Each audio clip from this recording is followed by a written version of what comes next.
Hola y bienvenidos. Hello and welcome to Thursdays for the Soul. Thursdays for the Soul is a webinar series for the whole church. We faithfully focus on care and education for the people of God and create opportunities to digitally worship together as the whole of the United Church of Christ. From prayer, music, and psalms to interviews of key leaders and how-tos in congregational life, this series stays current to the relevant topics of the time and offers opportunities of connection in the wider church and in your community. Together we can bring our church and the world towards the world God imagines for all of us. Buen dia, I am the Reverend Roberto Ochoa, Minister for Ethnic Inclusion and Congregational Support for Rural and Small Churches of the Faith Education Innovative and Formation Ministry team within the Justice and Local Church Ministries of the United Church of Christ, and your host today. Gracias for joining us.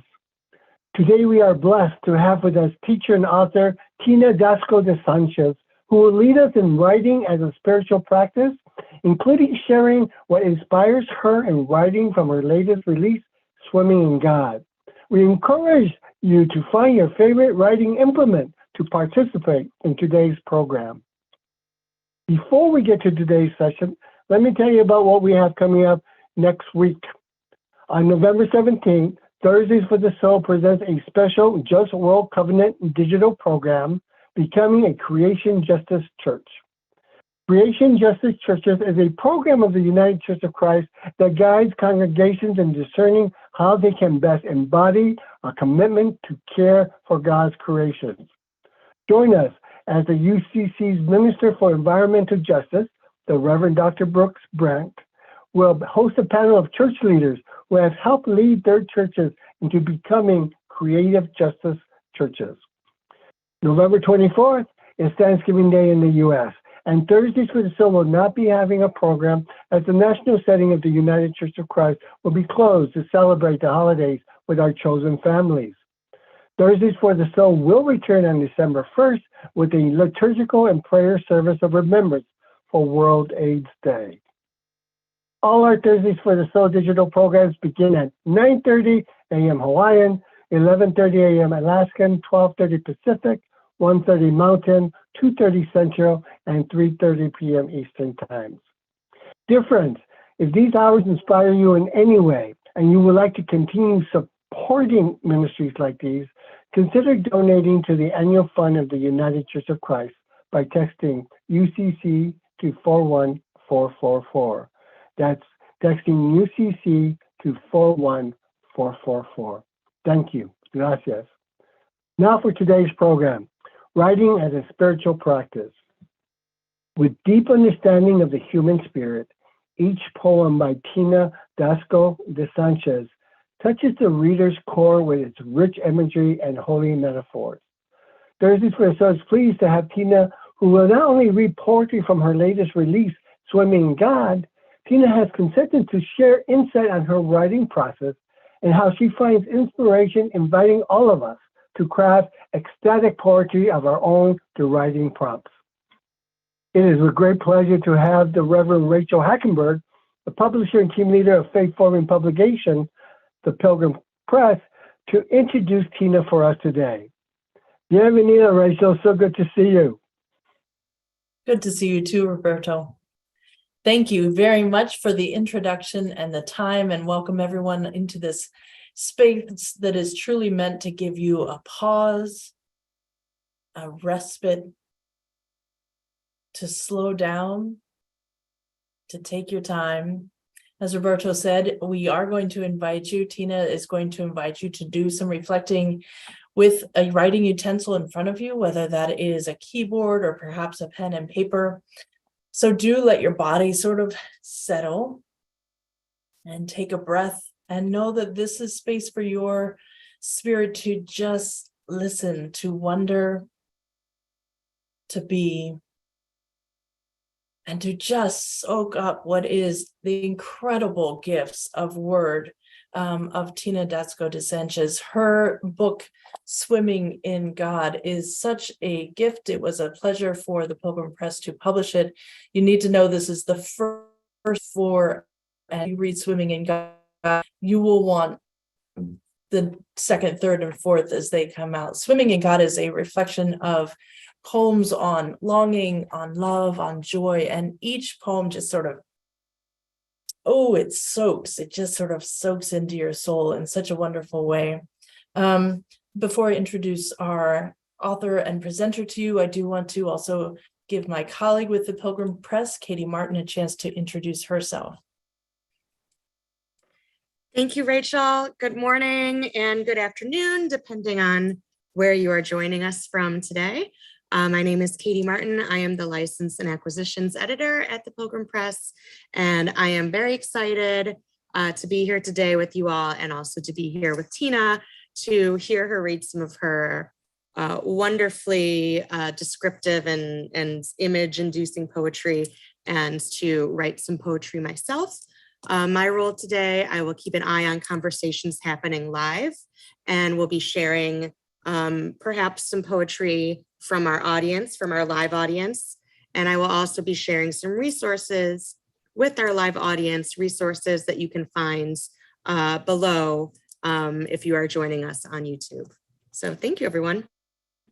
Thank you, Katie. I introduced Tina Datsko, who is not only an author, but also a filmmaker. Tina's work has been awarded in many different ways and in many different spaces, including awards from Hopwood Arts and the Los Arts Council Award. She's written poetry books, The Delirium of Simone Bolivar, and also produced a feature documentary about that. She serves as a poet in residence at the First Congregational Church, UCC, in Long Beach, California.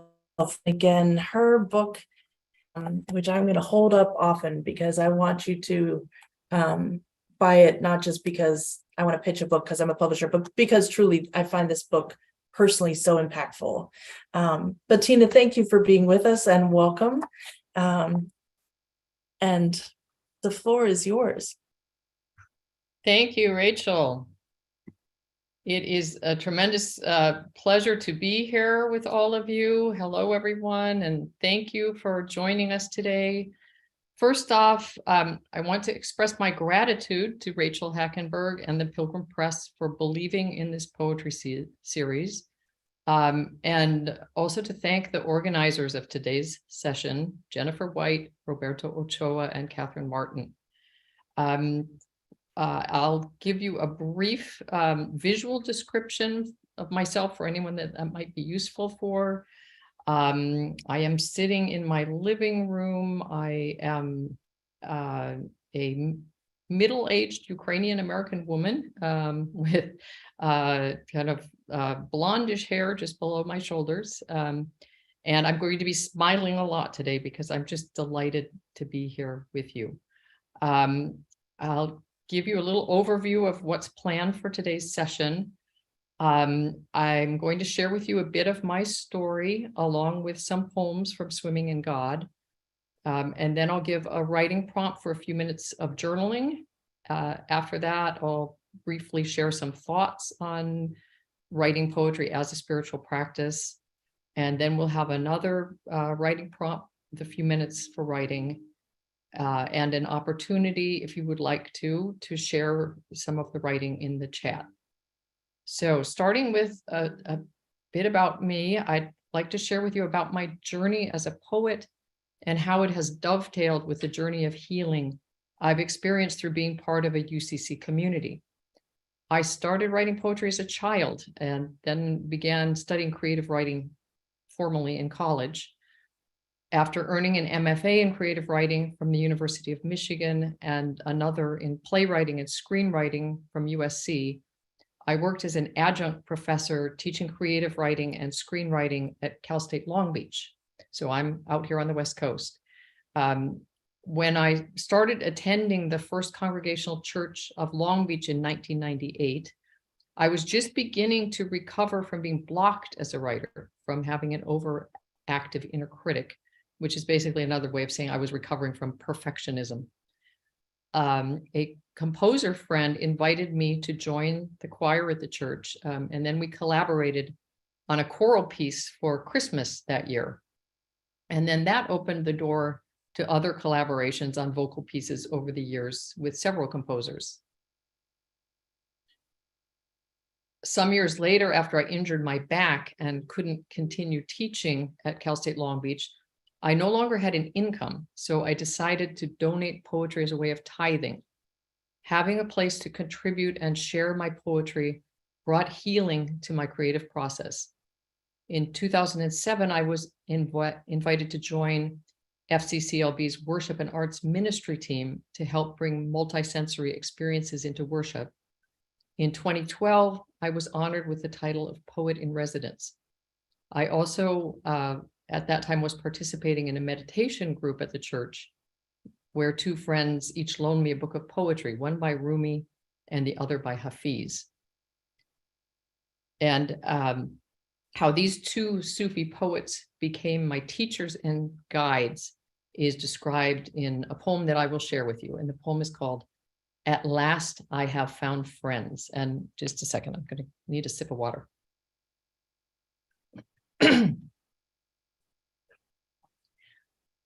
As a poet who doesn't want to nail words to the page, but get them up and dancing, words that get drunk with abandon and go carousing till dawn, words that refuse to toe the line and laugh at bandied terms like responsibility, words that love to sing and more than anything, love to kiss, words that sneak up on you and plant a big wet smackaroo on your lips, unruly, wayward words that praise ecstasy, not dogma. How does a poet with a gang of words like that find friends? Not among the pursed lips and puckered brows of ivory towers or bastion journals. Such a poet gets more respect from courtesans and thieves. So at last I have found friends. Hafiz and Rumi are like two rascally elder brothers who would take their gypsy sister out to the wildest tavern where golden wine will spill all over the floor. In no time, she'll be up on the table dancing because her brothers have taught her well. Desire is only a precursor to thirst, for when thirst burns and aches with a stitch in the side from dancing and dancing, then the vintner himself will come out aproned and pour the next round. I first started writing the short poems that form Swimming in God because of several friends. While I was grieving the tragic death of a childhood friend, another friend in the meditation group, and I happened to notice that she is on this Zoom, she suggested we collaborate on an artist book for a fundraiser to help inner city kids. I was reading Rumi and planning the artist book where the pages would be cut into 3 flags per page for a total of 30. I decided to write 30 poems that could each fit on a flag. It was the season of Lent, so I took on writing the poems as a daily practice. As I gradually learned to show up and get out of the way, the poems started flowing. It seems I was writing my way through the grieving process. And I will share with you 4 of the 30 poems of longing. Number 3.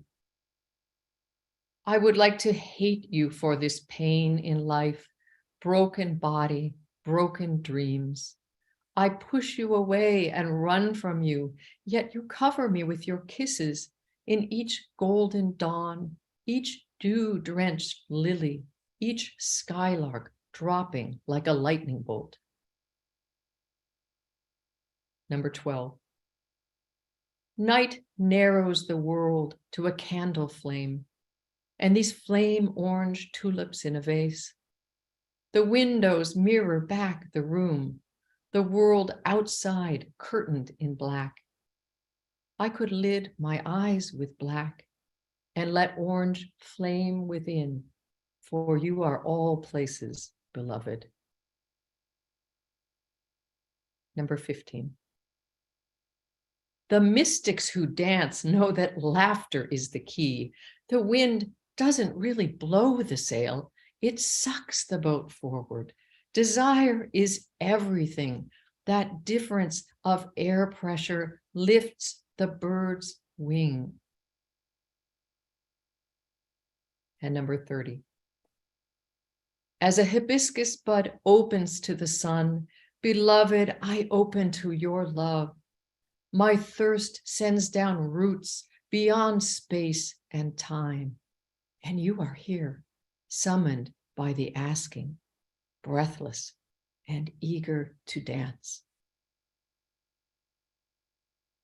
While I was grieving, it seemed that pain and sadness completely absorbed my attention. Gradually, I also began to experience moments of joy.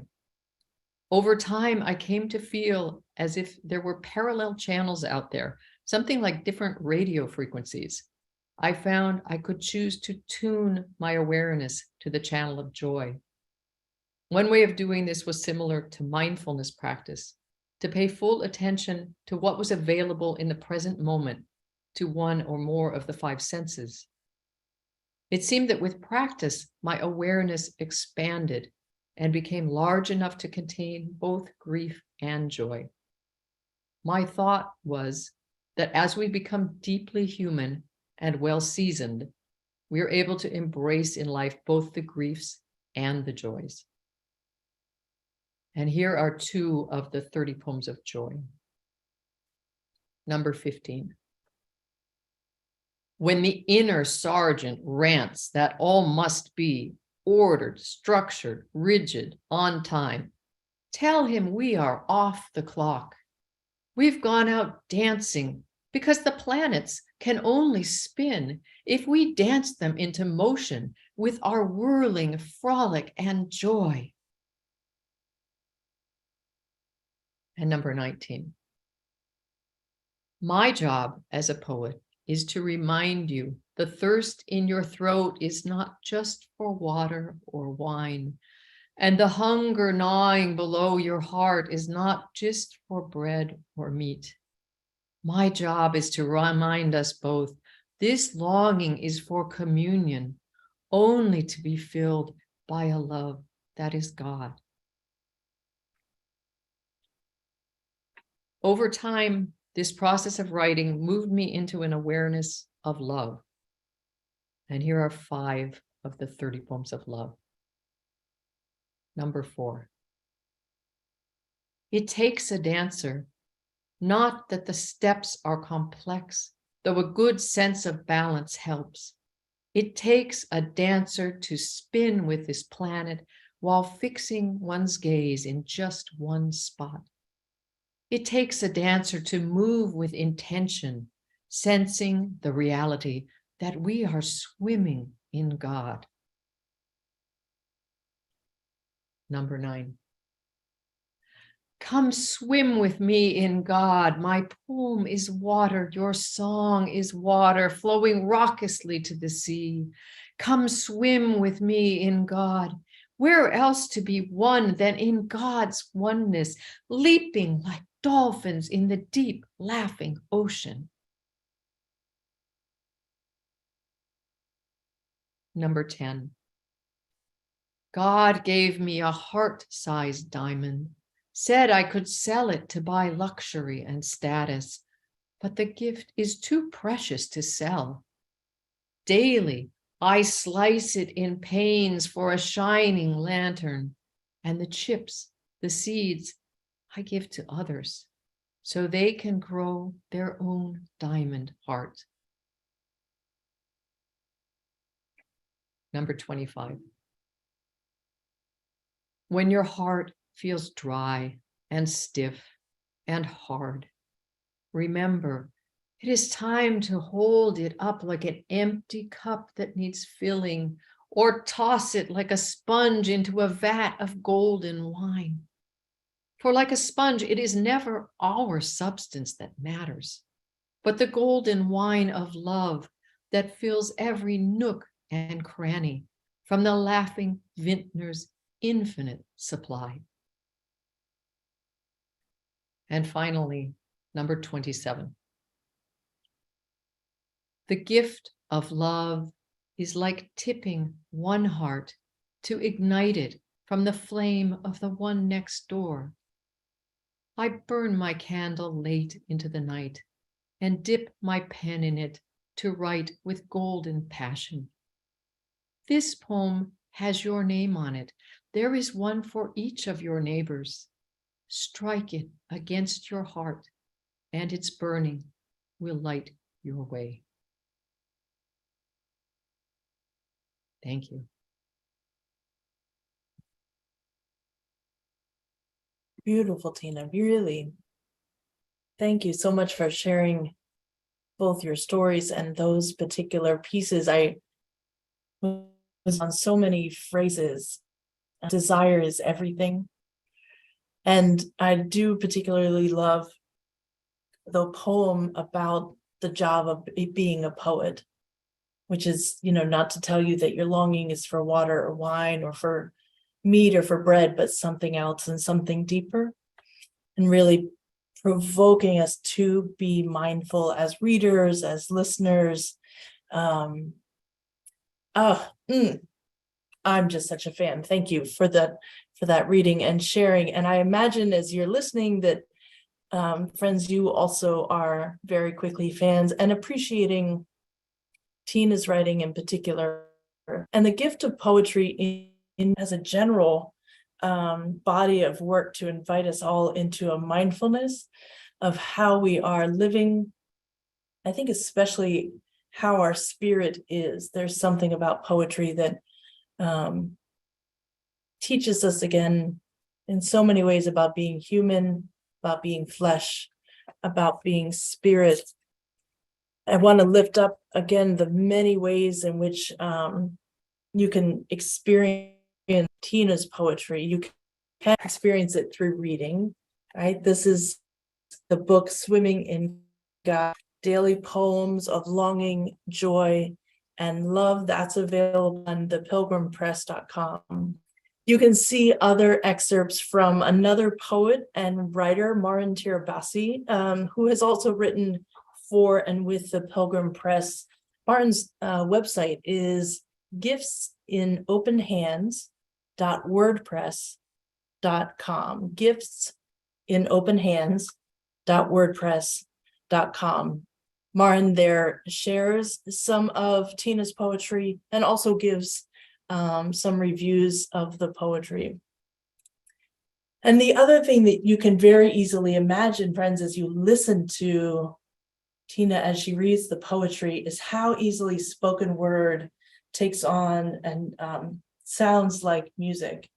And as she shared at the beginning, that part of what broke through creatively, that writer's block, which I just appreciate how much writer's block can be a spiritual experience, and what it takes to heal from that.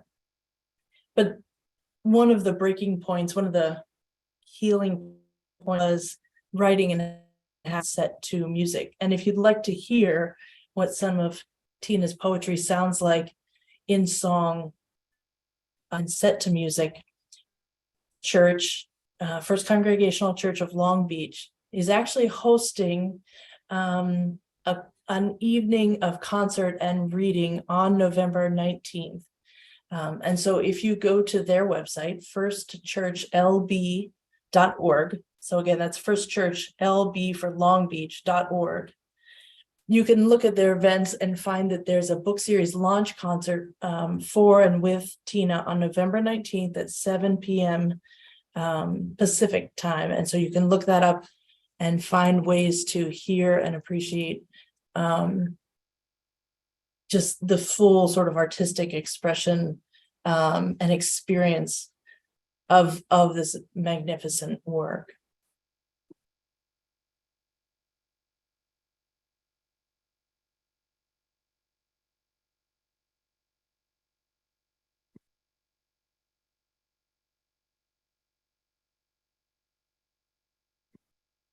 And if you have already put a pen or a paper or a keyboard in front of you, then I hope you're settled in your body and in your spirit and ready to listen to additional poetry and engage in writing some of your own. Tina. Thank you, Rachel. Next we'll have some time for listening to a poem and journaling. So yes, again, whatever writing implement you're comfortable with, have that handy. I'm going to read a short poem aloud. I'll read it twice, and I invite you to listen, and then you'll have about 3 minutes for journaling. And before I start with the reading, I invite you to just settle and come to awareness of breathing. Feel the breath coming in and going out. Feel your feet on the floor and your seat in the chair. And let go of thinking, judging, analyzing. The poem is not something to figure out. It's something to absorb at another level. So as I read the poem twice, let the words and images wash over you. And if the mind is spinning, come back to breathing and sitting. And this is from 30 Poems of Longing, number 17. Today's path leads past the koi pond, the sun and I midway in our journeys. Squiggles of red, orange, white, gold, like paint on canvas, come to life, raucously make living art. Is this what our Creator sees? Are we brush and pigment? And I'll read it again. Today's path leads past the koi pond, the sun and I midway in our journeys. Squiggles of red, orange, white, gold, like paint on canvas come to life, raucously make living art. Is this what our Creator sees? Are we brush and pigment? Now, in whatever you're using for writing, just take a moment to write, to explore what you're experiencing. And this could just be a few words or phrases. Don't worry about writing, complete sentences. Just ask, what feeling does the poem stir in you? Do you experience a connection with nature, life, spirit, the divine? Does a particular line shimmer or resonate with you? What insight or guidance can you receive? And I'll repeat the questions one more time. What feelings does the poem stir in you? Do you experience a connection with nature, life, spirit, the divine? Does a particular line shimmer or resonate with you? What insight or guidance can you receive? And we'll just take about another couple minutes.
So whatever you're writing, just try to bring that to a stopping point.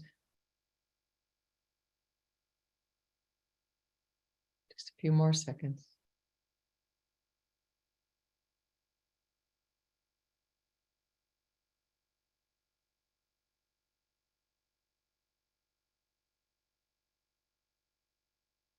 Okay, and just coming back.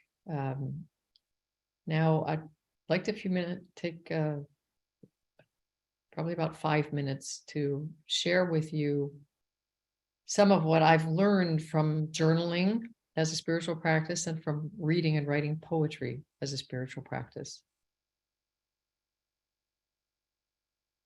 Reading poetry is a wonderful daily practice. I've done it regularly for many years. Poems are relatively short. A poem a day is generally doable. I encourage you to find 5 minutes in your day to try this. Sit quietly, relax, become aware of breathing and sitting. Read a poem through once, relax again, then read it a second time. And let this be a way of connecting to spirit. Another useful practice is stream of consciousness journaling, or that process for writing a poem. If it feels too uncomfortable or scary to think about writing a poem, I invite you to think of your writing as journaling. You think of the page as a safe place to explore and process feelings without expectation or judgment. Letting go of expectations is a daily task. The poet William Stafford said that in order to write frequently and fluently, one needs to lower your standards. And that has been key for me, overcoming perfectionism and learning to write regularly. When people ask me how I write poetry, I tell them it's about listening and getting out of the way. Again, it helps to let go of expectations and judgments. They may show up, but just let them be like clouds passing in the sky. Listen for the still, small inner voice and write down whatever comes. Let the poem write itself and be what it wants to be.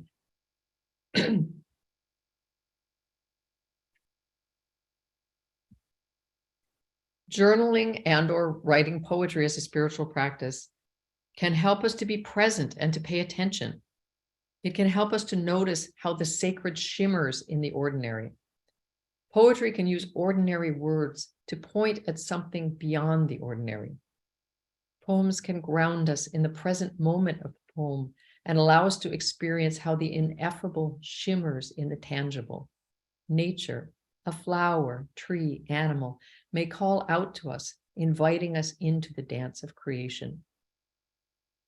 In my experience, some of the conventions of contemporary free verse, which started with Walt Whitman, can have a spiritual element. For instance, writing in the present tense can help both the writer and the reader come into the present and pay attention. Metaphor is a major engine of poetry. While simile addresses the similarity or comparison of experiences, metaphor focuses on how two experiences are the same. For example, literally speaking, sunlight and water make the plants grow and bloom, and metaphorically speaking, sunlight and water make the soul grow and bloom. Metaphor points toward a oneness of experience. In this oneness of experience, we might even discover the oneness of all things. The technique of writing breath lines, breaking the line where we naturally take a breath, brings an awareness of breath. This is something poetry writing has in common with mindfulness practice. In the writing process, as we read our poem aloud, we become aware of our breathing and break lines or punctuate accordingly. This is also what happens when we read other poems aloud. Reading poems aloud becomes a sound practice akin to chanting. Repetition in poetry gives shape to the experience, especially in the realm of sound, where we can hear the beginning, middle, and end of the poem when we're not seeing it on the page. For me, writing poetry is a practice of grounding in the present while listening for whispers of the transcendent. It can also be a way that the self or Christ consciousness or Buddha consciousness can make itself known to us. This is tremendously valuable because as the true self emerges, the false self can be shed bit by bit until finally the cocoon splits open and we come out and spread our wings.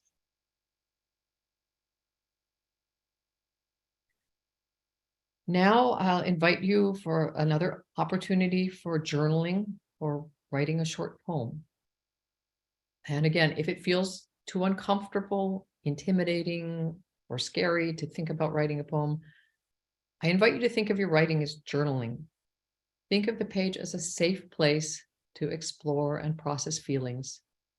In this setting, we are focused on sharing and there is no expectation or judgment. I will read a sample poem, and again, I will read it twice, and then I'll talk you through this writing prompt. And this poem is from 30 Poems of Longing. This is number 18.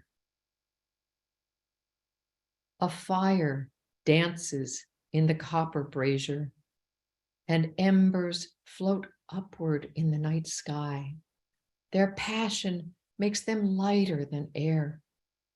They do not think how to reach God, but only burn as brightly as they can this night.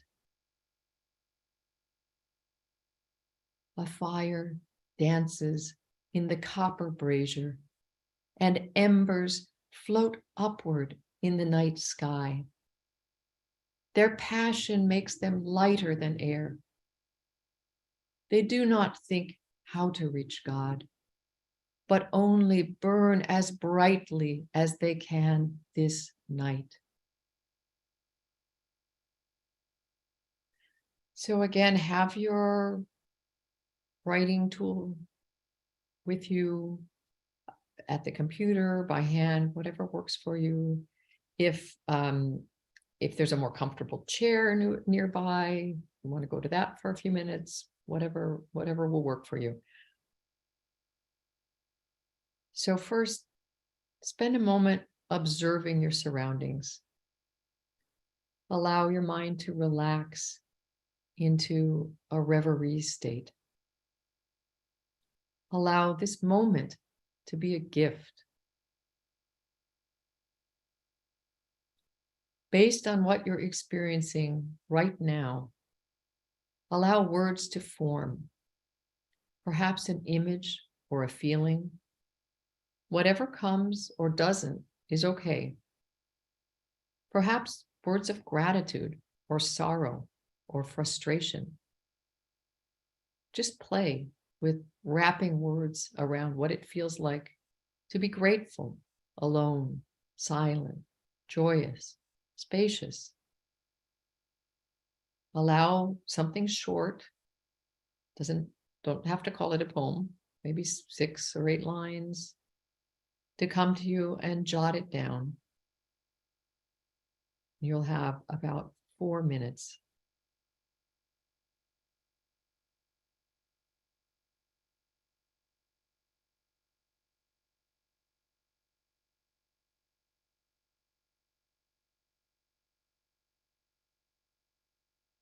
And I'll go ahead and give you the next instruction also, so you'll be ready. So after you write that, then silently read through what you wrote, and then aloud quietly, noting any breaths. I just like put a line between the words where there's a breath.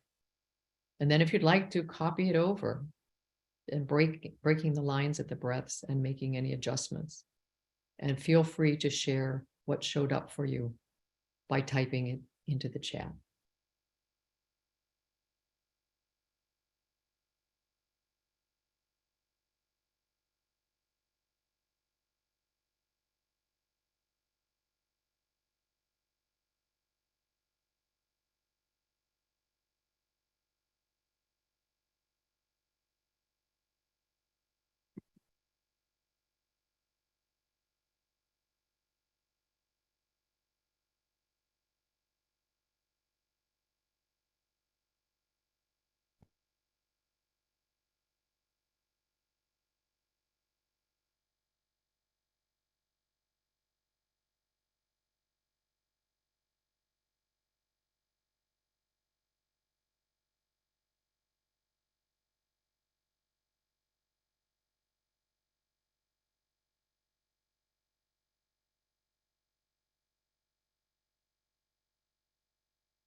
There are words and expressions that are being shared by our live audience that we can bring into this space so that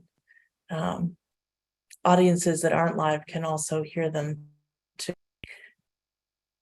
There's they catch my imagination. Oh, actually, there are a lot of phrases catching my imagination from audience members writing phrases like trying to reach heights not meant for humans to climb, those heights reaching for God, those heights to reaching God.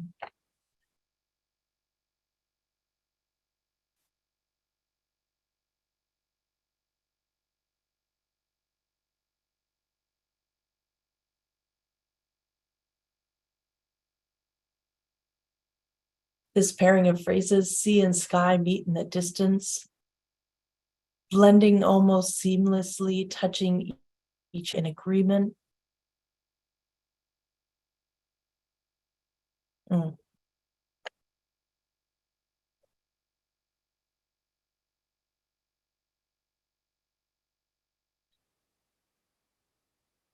One that catches my eye and my ear as I read it out loud, from one of our live audience members: romancing with God on a moonlit lake.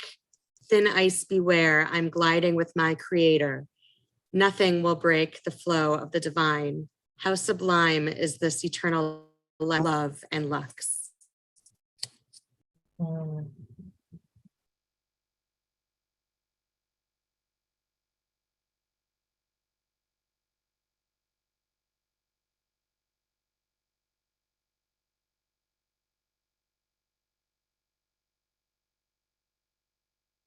We have no choice but to be what you are, what we are, stardust embers, blown by winds.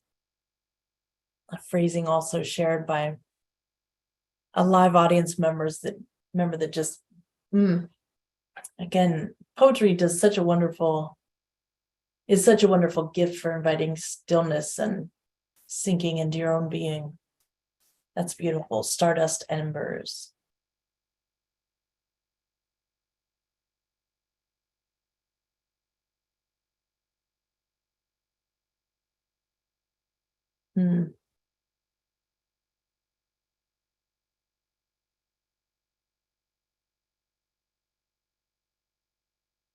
My life is part of the greater love, colorful, moving, purposeful, playful. Tina, when you invited us to reflect on, I'm using Post-it notes. You invited us to read on the image of, I'm not going to quote you exactly because I would get it wrong, but of ourselves as art. I thought of the story of the Garden of Eden as an experience of art, and the experience of being in the garden as though being in a museum, right? Just sort of sitting in the midst of.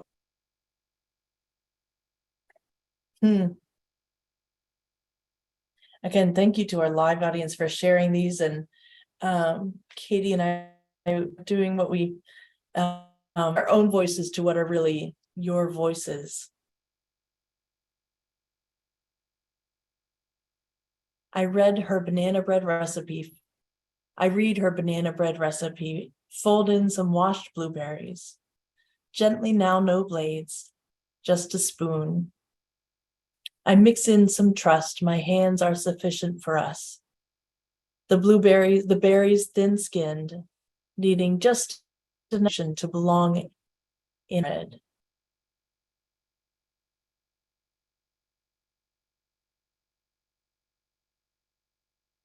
And what a wonderful point for reflection this is by a live audience member. I'm still struck by the image of God as painter. My inner critic would discard canvases that don't meet up with my imagining. Does Painter God do the same?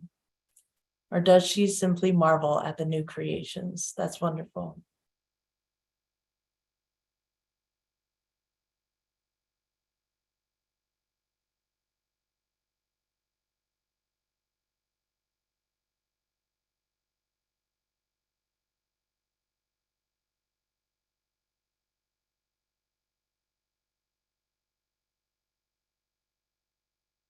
Mm.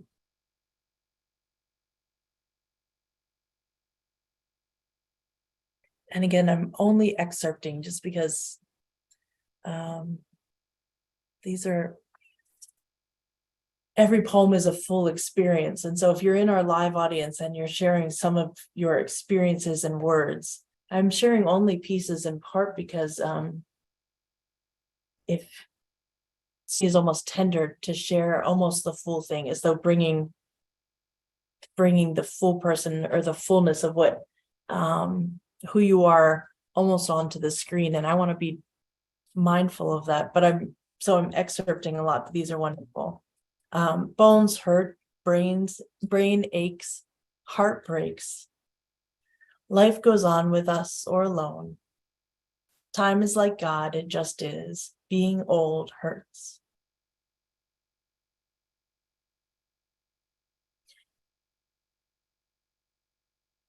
Tina, I'll offer as an observation that one of my own experiences of poetry is that something about, or journaling, again, if we don't want to call ourselves poets, there's something about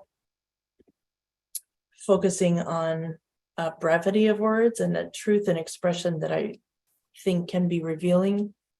Sometimes it pulls us, our subtle thoughts into our conscious, or our subconscious thoughts into our conscious thoughts. Yeah.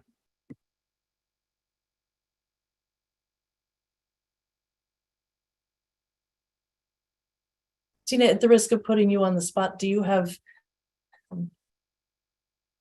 I think it's probably wrong to ask if you have a favorite from Swimming in God, but and I know you've already prepped which ones you wanted to read, but do you have one more you want to pull before we break up, before we wrap up our time together? Well, thank you, Rachel. And I want to thank everybody for participating fully with this, for really, really being present and being fully here and sharing in the chat. That is such a gift for us all to be able to be together and share in that way. And actually, I did not prepare one more poem, but I think I can find one. If it might take me just a minute. Let me look here. Okay, let me get to that one. Okay. Yes, I'd like to just take a minute and read this poem in honor of my mother. The piano I'm sitting in front of was my mother's. The picture over my shoulder was my mother at 17. Her mother was training her to be a concert pianist, and she gave a major recital when she was 17. And this is, my mother passed in 2010, but this is where I sit to be close to her. And I thank her for the gifts of exposing me to music and the arts. I'll share with you one more poem. This is from 30 Poems of Joy, number 22. And just a quick setup to it. My mother died in 2010, but in 2006, she had a major stroke. As she recovered from the stroke, one of the things that was amazing is that it seemed, so she regained, walking, speaking, swallowing, all of those things.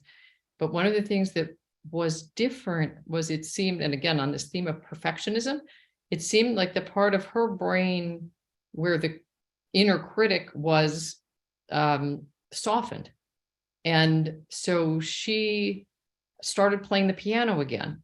And my parents were living in an independent living facility and in Ann Arbor, and a professor from the University of Michigan brought some of her students over to play for them. And my mother went up to the professor and said, "I'd like to play piano again. Can I study with you?" And the professor accepted her. And for 4 years until her death, she was back to playing piano, and it gave her such tremendous joy. And she just looked so present and vital when she was playing. So I'll read this poem in her memory. My mother crosses the plaza of the World War II monument, her peach raincoat streaming behind her in the breeze. The stroke that blurred planning and executing only deepens focus on her joy in the moment. And so we will all be marching forward on strong legs of spirit, our doubts flapping behind till they finally let go. Again, thank you so very much, Tina, for sharing your prompts and your poetry and your life in this time and space. And by way of benediction, before I ask Roberto if there's any closing, let me just offer these 2 phrases from 30 Poems of Love, number 19. Friends, let's not be fooled by endings, night, winter, or death. Each love is here and now, and so will it always be. Beautiful, beautiful. Tina Datsko de Sánchez, gracias, gracias, gracias, Rachel and Katie, for allowing us to have this amazing hour with so much going around in our world, that we can have an opportunity as a form of practice to focus on the divine and find a path with the divine through our art. Tina, thank you so much for you. And thank you for being with us here at Thursdays for the Soul. We are so appreciative of you joining us every Thursday at 3:30 p.m. Eastern Standard Time. So now go in peace, and thank you so much for this special moment. Adios. Beloved in Christ, if this conversation has moved you, if what's been offered here has helped enhance your ministry or your soul, please consider donating towards the annual fund of the United Church of Christ by texting UCC to 41444. Your support will help programs like this in the essential work of the United Church of Christ. Thank you for your support. Be blessed into the rest of your day, and know that you are not alone. We are holding you in prayer. Amen.